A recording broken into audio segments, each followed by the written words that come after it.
Today on Agents of Hope, we'll be sharing with you about some upcoming training sessions happening in Edmonton, Alberta. We also have an interview with Kaitlynn Harushimana. She's the Camp and Youth Director for the Seventh-day Adventist Church in Newfoundland and Labrador. And following that, we bring you an interview with an Agent of Hope. And that's a follow-up interview with Stephanie Yamniuk. She is the Regional Manager with ADRA Canada.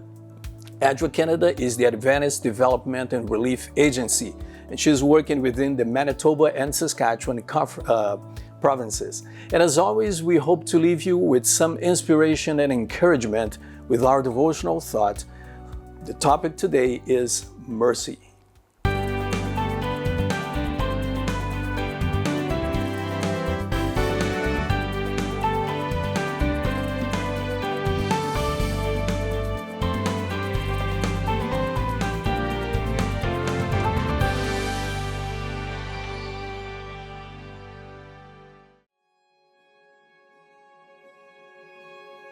In a world where hope seems elusive, we're reminded of a profound truth. People can live weeks without food, days without water, minutes without oxygen, but not a moment without hope. As we look around, questions arise. Where are we going? Will we recover? What's next? We spend our lives searching for hope, running from one place to another, expecting to discover the key to contentment. Some flee from home, others to home. Some marry, others divorce. Some take expensive trips, others work endlessly. It's a quest that often leaves us unsatisfied. But what if the hope we're searching for is already within our reach? This is where Hope Channel Canada steps in. We believe that with Jesus, there is more to life. We're on a mission to share this life-changing truth with our nation through our hope journey. As part of the Seventh-day Adventist Church, we believe that Jesus is the ultimate source of hope, and we're on a mission to share this life-changing truth with our nation, our hope. Hope Journey is more than just an acronym. It's a comprehensive pathway to discovering and sharing the hope that never fades. H, heal. We begin by healing relationships with God and each other. This phase focuses on personal and collective spiritual renewal, rekindling our passion for God, and creating a loving, supportive church family where everyone feels valued and cared for. O, outreach. We step beyond our church walls to understand and serve our community. By equipping our members to connect with others in meaningful ways, we bridge the gap between the church and those seeking hope. P, proclaim. We present Jesus and share the gospel effectively. Through Bible studies, small groups, and leveraging resources from Hope Channel Canada, we invite others to experience the transformative power of Christ's love. E, empower. We equip disciples to become lifelong followers of Jesus. By creating a structured plan for spiritual growth and active service, we ensure that new believers are supported in their faith journey. This journey isn't just for us, it's for every Canadian seeking hope in these uncertain times. Through Hope Channel Canada, we're creating content that speaks to the heart of our nation's needs, sharing stories of transformed lives, and providing a community of support. We're inviting you to join us on this journey of hope. Together, we can show that true hope is found in Jesus Christ, who offers comfort in our despair, guidance in our confusion, and peace in our turmoil. To everyone searching for hope in Canada, we say, your search can end here. Join us in discovering the transformative power of Christ's love. With Jesus, there is more to life. Through Hope Channel Canada, we're not just dreaming of a hope-filled future. We're building it, one life at a time.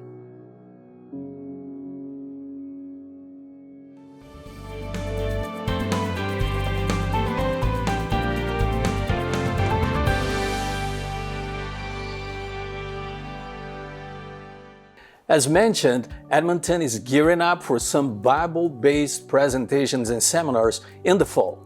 Now, there will be some training sessions helping church members and community members to understand better what the plan is, and this is going to happen on February 2nd, March 2nd, and April 6th, which are the first Sundays of each month.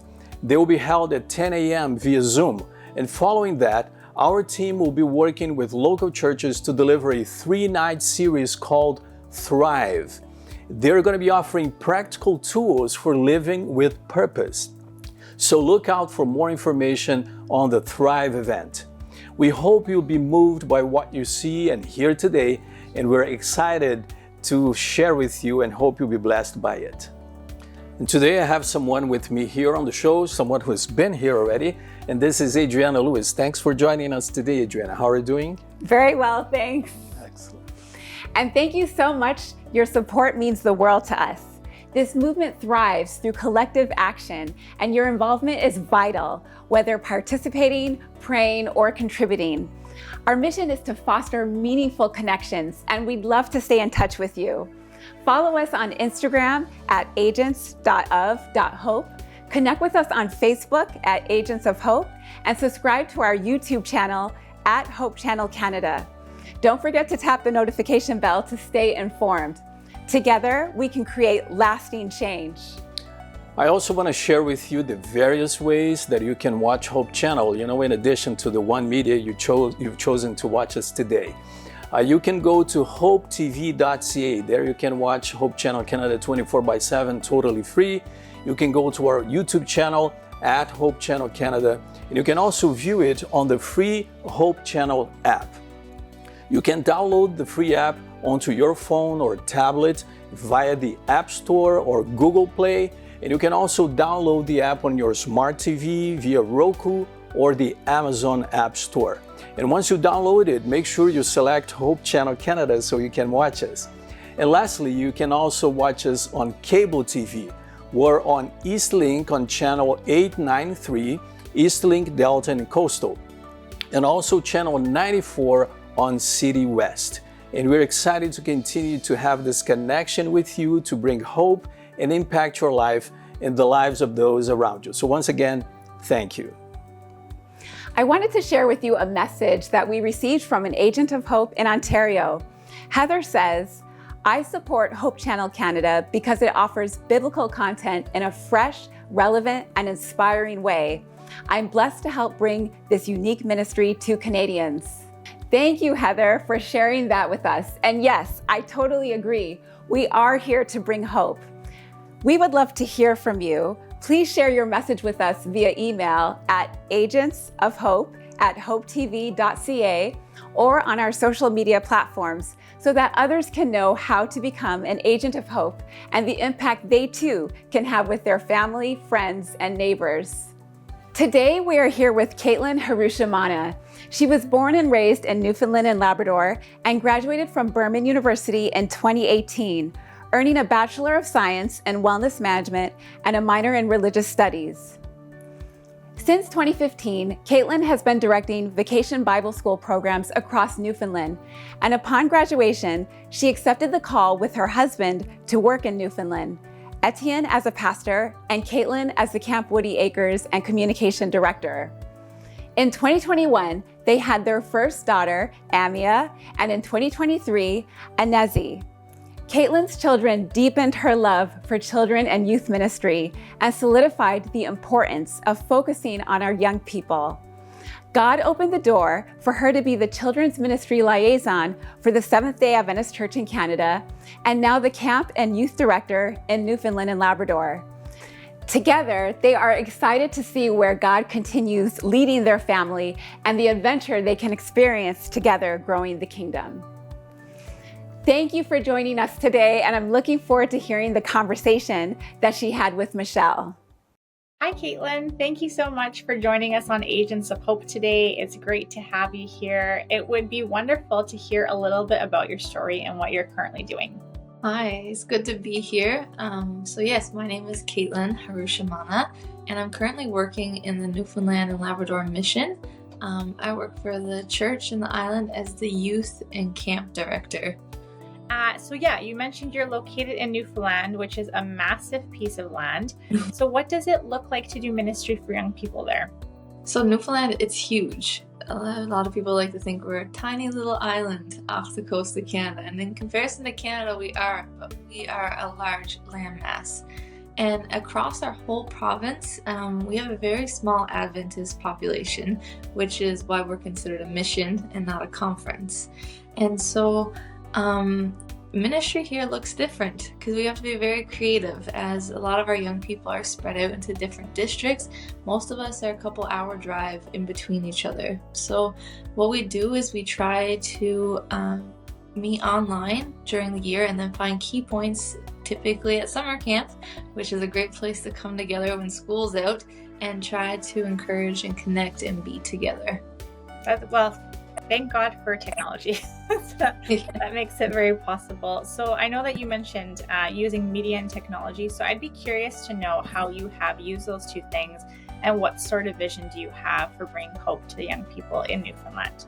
So being a young myself, I was born and raised in Newfoundland, and in my growing up, it was basically just me and my brother in the church. So we didn't have what we would consider a young community. Our pastors did really do a good job of trying to integrate us into the church and make us feel like we were part, which I'm very grateful for. But as you see young people growing up, they're looking a little less and less hopeful because they don't have what they see other people having, and they don't feel like people can relate or meet them on a personal level. So we've taken ministry digital, and COVID played a cool part in teaching us how to get online quickly. So we use Zoom platforms to meet weekly for just check-ins and Bible studies.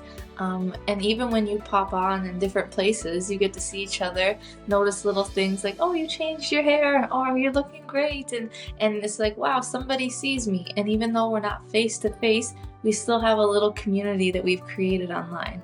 And it also gives us the chance to say, okay, we'll see you soon because we're going to meet in December for Christmas, and then we'll see you guys on March break, and then we'll see, and it's giving us hope to get into the next portion. So even day to day, when they feel like they're outcast, or they don't have a community, or they don't have friends that understand them, they know that we're only a click away, either on Instagram or Facebook or texting, Snapchat, or just getting together on Zoom once a week.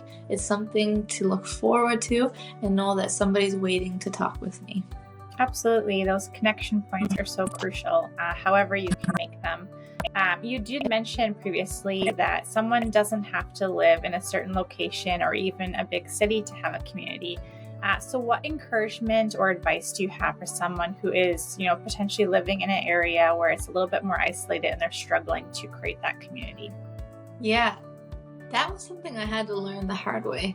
We like to make excuses for ourselves, like, I don't live in a big church, so I don't have a lot of people I can connect with, or I live in a tiny little community and there's no one else around that understands me. And then I realized that I have to be a point of hope for people as well. I can't wait for a community to come to me. I can start a community. I can find a like-minded person and say, I'm going to develop a safe space where we can come together and talk about Jesus. If I need encouragement, there's so many online resources that I can tune in with just a login code and find people that are like, I'm in the same boat. This is how I started. And together we can encourage each other to become a hopeful point in our community, and that will not only encourage us, but also spread the love of Jesus to other people as well. You don't need a big spot to do big things. Absolutely. Do you have anything else you would like to leave with our Agents of Hope? I would like to encourage any young people that are watching, and older people as well, and everyone in between, that our communities, they need to be integrated. We need to encourage one another no matter what our age group, right? From our little tiny babies to our older seniors and everywhere in between. It's not just one generation that is looking for hope. We all are. We're looking for something to grab onto. So if you have that light of Jesus, start a little community where people can come and experience that, and let's make the world a little bit more like Jesus. Absolutely. Thank you so much, Kaitlynn, for joining us and for those words. And I find it's very timely just because of the world that we live in and the way things have changed over the past few years. So hopefully someone else can find encouragement from this as well. Excellent. Thank you so much. Thank you so much for sharing, Kaitlynn, and for joining us in this important work as an agent of hope. Next up, I would like to introduce a part 2 interview that Michelle had with Stephanie Yamniuk. You'll get to know a bit more about Stephanie and how she is a true agent of hope. She is a regional manager with ADRA Canada, the Adventist Development and Relief Agency, for Manitoba and Saskatchewan, and has over 20 years of experience working in international development. She has also taught at the post-secondary level and is very involved in her own church and community. I'm looking forward to hearing what she has to share.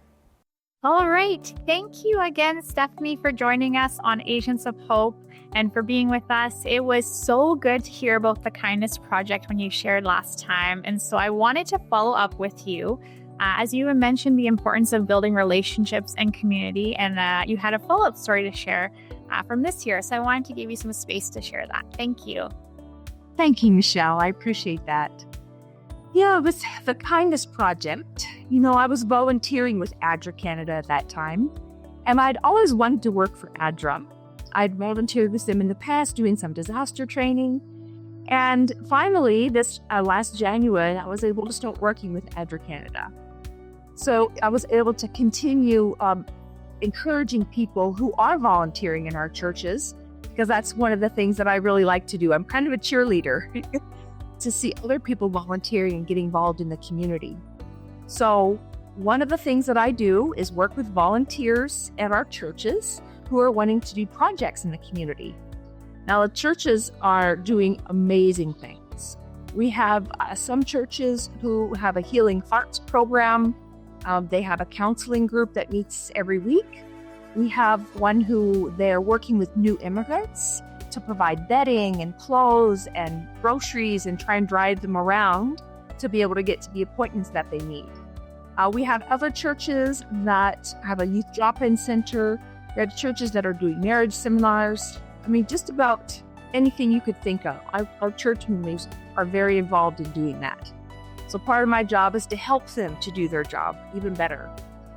One of the things that I did this last year is I partnered with the West Park SDA Church here in Winnipeg. There's a program in North American Division called End It Now. And this is a program that is Adventists say no to violence against women and girls, and men and boys also, of course. So I was very privileged to be asked to be a part of this program at the West Park Church. So I've had a presentation. We try and empower churches to know how they can help, because sometimes the topic of abuse is very big and very overwhelming. But there are some very simple things that we can do in our own churches. We can listen without judgment. We can make sure that we are not isolating or ostracizing the person who comes forward and tells their story. We ourselves can speak out against abuse, and we can work to make our churches a safe community for people. So the West Park Church, they listened to this presentation, and they actually adopted a women's shelter here in Winnipeg. They collected pajamas for women. I think they collected 50 or 60 pajamas. And then they did a walk from their church, I think, to the center or to some designated place, and they presented the pajamas to the women's shelter. So it was kind of a cool way of letting the community know that Adventists are against violence against women, and we want to provide more supports. So one of the projects, I was working with ADRA, is working with an Adventist community center. And so we don't have any staff, it's volunteer run. But in my position with ADRA, I'm working as the chair of the board to make sure that we can find out what do people in the area where ACS is situated, what do they need, what do they want? So we're located in a little part of the city called Elmwood, and we serve about 100 families with food from Harvest Manitoba. So they bring the food to us, we sort it, we distribute it to the families. And I thought, it could be very transactional. Like, welcome, we're glad you're here, here's your food, have a good day. And I want it to be so much more than that. So we are working really hard to build relationships with our families. So we have a lot of families that are from Ukraine. So ja rozumiem troszkę ukraiński. I know a little Ukrainian, not a lot. I know enough to say hello, hi, how are you, and I'll see you again. Devotional. So just trying to, make people feel at home so they look forward to coming to see us and good relationships. So I was talking with our board members and saying, what can we do for our families? And this was in August, end of summer, school's beginning. So I started talking to some of the families and they said, we don't have backpacks. We don't have school supplies. We're going to probably go to the dollar store and get a couple things and hope that the school will give them to our kids. So I said, that's something that we can do. So in Winnipeg, we have 9 churches and we didn't have all the churches participate, but most of them. And we were able to raise enough money and school supplies to hand out 50 backpacks to families. And I had some of them text me and write letters and say, you know what, we've never had anyone reach out to provide something for our kids. And now, because you've done that, we want to reach out. And so a lot of the families has even started volunteering on our food bank because they said, we want to be a part of what you're doing here. So we're looking forward to having even more opportunities for our families to interact with our church members because we're all one community. Why shouldn't we be able to serve together? So I'm really excited about what is going to be happening in the next year. And the Kindness Project is going to continue on for sure. Thank you for this time. Oh, thank you so much for sharing. We will certainly have to follow up with you. That is very inspirational and very practical of how you can be an agent of hope in your community. So thank you again, Stephanie, for joining us, and we'll talk to you soon. Thank you. Thank you so much for sharing another part of your story with us again, Stephanie, and for allowing God to use you in a big way. We would love to hear from you and how you have been impacted by Agents of Hope and Hope Channel Canada so that we can continue to inspire other Agents of Hope. So please contact us via email at agentsofhope@hopetv.ca so that we can arrange a time to hear your story and feature it in a future episode of Agents of Hope. So your contribution will be greatly appreciated toward that. As always, we hope to inspire you as you go into a new week. Mercy is one of God's most beautiful gifts to humanity, a compassionate love that does not require us to be perfect to receive it. In the Bible, mercy reflects God's tender compassion for His people, a grace that forgives, restores, and gives us hope. In Lamentations 3, verses 22 to 23, we read, "The steadfast love of the Lord never ceases. His mercies never come to an end. They are new every morning. Great is your faithfulness." Here, we see that God's mercy isn't a one-time event. It's continuous and fresh each day, covering our failings and weaknesses with His faithful love. Mercy is deeply connected to God's forgiveness. In Ephesians 2, verses 4 through 5, Paul writes, "But because of His great love for us, God, who is rich in mercy, made us alive with Christ even when we were dead in transgressions. It is by grace you have been saved."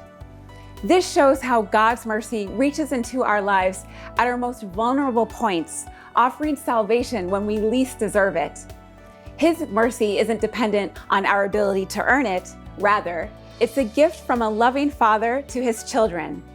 Mercy is also something God calls us to show to others.